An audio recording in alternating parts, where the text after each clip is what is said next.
Please convince me that you love me, that your love for me is real. And darling, tell me that you love me, and forever you always will. So take me in your arms and let me see your eyes shine as they used to. So we're staying in this farm here in South Iceland, and we've made, we've networked and made friends with some really influential people, Mr. Pablo and Miss Piccolo. Any sort of problem you've got here, they can sort it out for you. Please convince me that you love me, that your love for me is real. The last 4 days we've been staying on this farm, close to a week in South Iceland, and it's a really beautiful farm, man, because you have the mountains behind and then you have like these massive fields in the front. What we loved about the farm was homemade breakfast in the morning, and the most important thing was Mr. Pablo and Miss Piccolo, the two house dogs that they have there, and playing with them in the morning. Always a good start, especially when it's an overcast day like this. Gets your energy up and you start on a positive note. So take me in your arms and let me see your eyes. What? What are you seeing? It's like it's like all dismantled, but it has a. It's very aesthetically dismantled. Random turf house we found on the ring road. We're trying to explore. It's like the house is wearing a wig. Yeah, dude. I think these are stables, dude. This is maybe where they'll put water. Yeah, man. It's a little. Doesn't look very sturdy. You don't want it to fall on your head.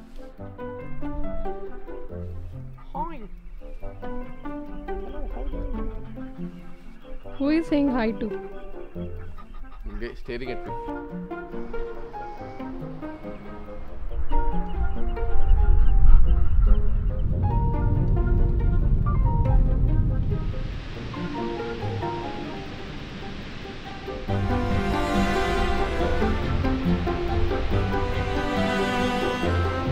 Alright guys, what's up?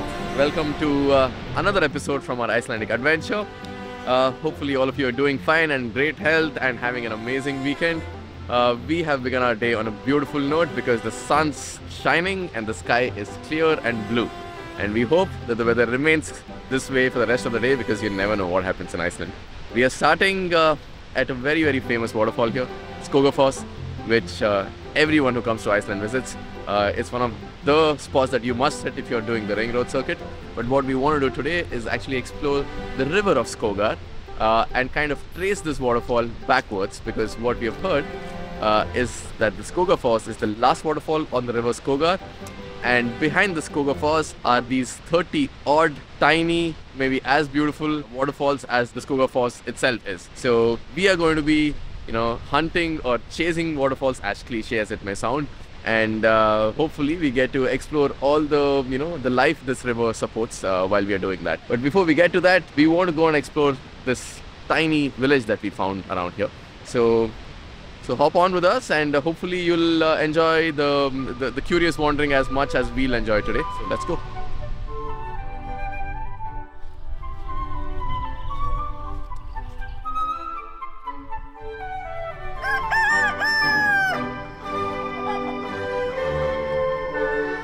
So we were walking around Skogar for the past half an hour or so, Skogar village, and it looks like a cute town, like very, very small. Who's this guy?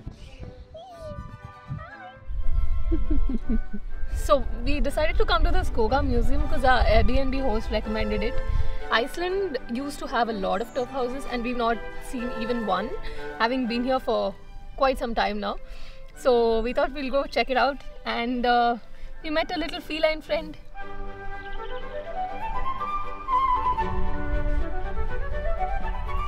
So tiny. Look at the roof.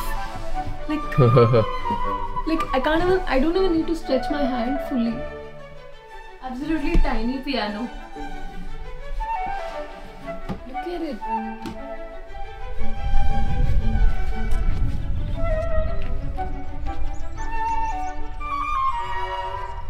So we are are inside the communal house of what could have been an Icelandic house in the 1800s, and the place is really small, but that's by design because in the 1800s there was no way to have a fire in here, or you might also burn the house down. You don't want that happening. So they deliberately kept the spaces small and they put in more people in each bed so they would stay warm. Looks like they spent a lot of time knitting and doing handicrafts. Like you can see like these embroidered pieces on the wall, the bedding and the chairs, everything seems like it's handmade. Obviously they had the sheep and they had the wool and they had plenty of time indoors, so they would spend a lot of time probably on their spindle weaving wool and making these sweaters and bedding and all of that.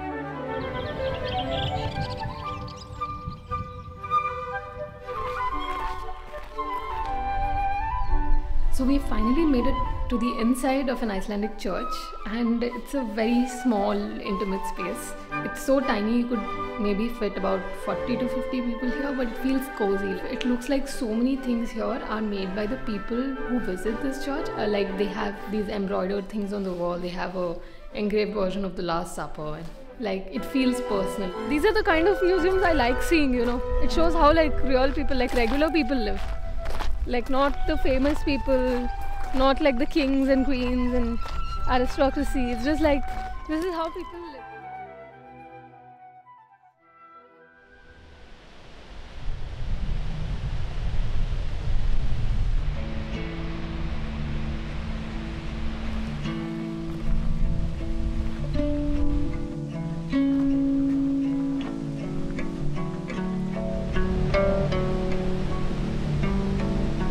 Started with our hike up the Skogar river, and we have stopped at our first waterfall, of course, other than Skogafoss. We are going to try our best to hit all the waterfalls. We are also very, very slow travelers, so we want to sit at every place, take it in and all of that. So we are going to go ahead with this trail as much as the sun and the time permits us.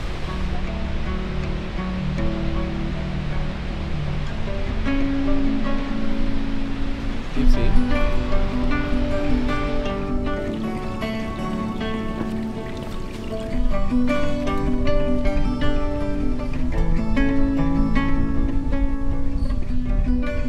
About an hour and a half into our Skogar hike, and at some point we just stopped counting how much time we are spending because we are just stopping by every waterfall, and it feels like you could stay here forever. I know we keep saying this, but I mean, what do you do when that's how it is? Like you just see like all these small little springs just flowing by, you can just drink water from it. You have like these beautiful waterfalls, you have like birds, and then these like landscapes just opening up, and I think we should sit here for 5 more minutes. Cool. I don't mind at all.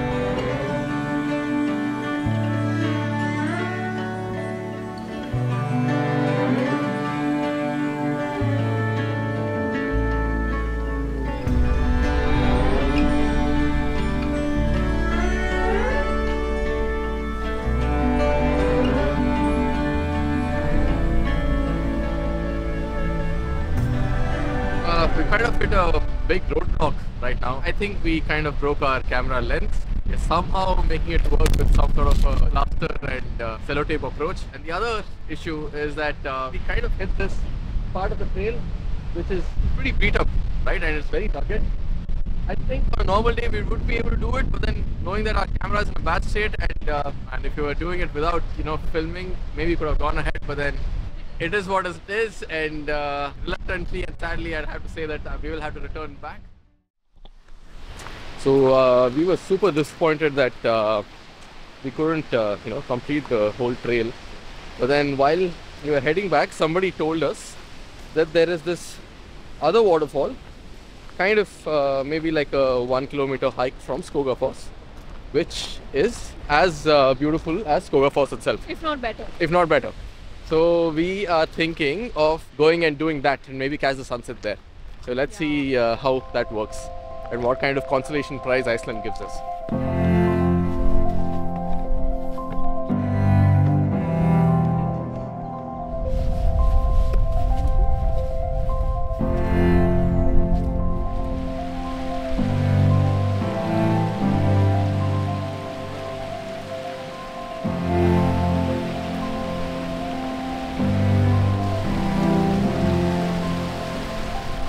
Okay, I think the waterfall is just going to reveal itself once we finish this uphill. Whoa! It's crazy, man, this country. But check this out.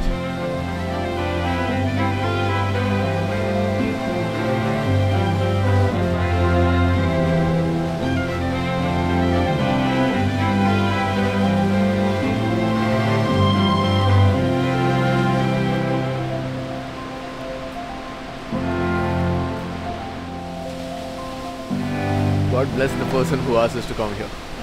We are so freaking content with whatever we got right now. Coming here makes up for everything that went wrong today. First and foremost, we are alone, and you go through this narrow trail and then you go and hit this waterfall and you get so close to it. You feel the power of the water hitting the floor. Around the waterfall you have this cave sort of a structure where all these birds have made their nests. This country keeps doing that every day, every freaking day, every freaking drive we take, every freaking, hike we do. It's full of surprises. So I guess we're going to call it a day. Now it's almost close to 8:45 and the sun's going to set. Also means that this is the end of this episode. Hope all of you do fine till we meet again in the next episode. Bye bye.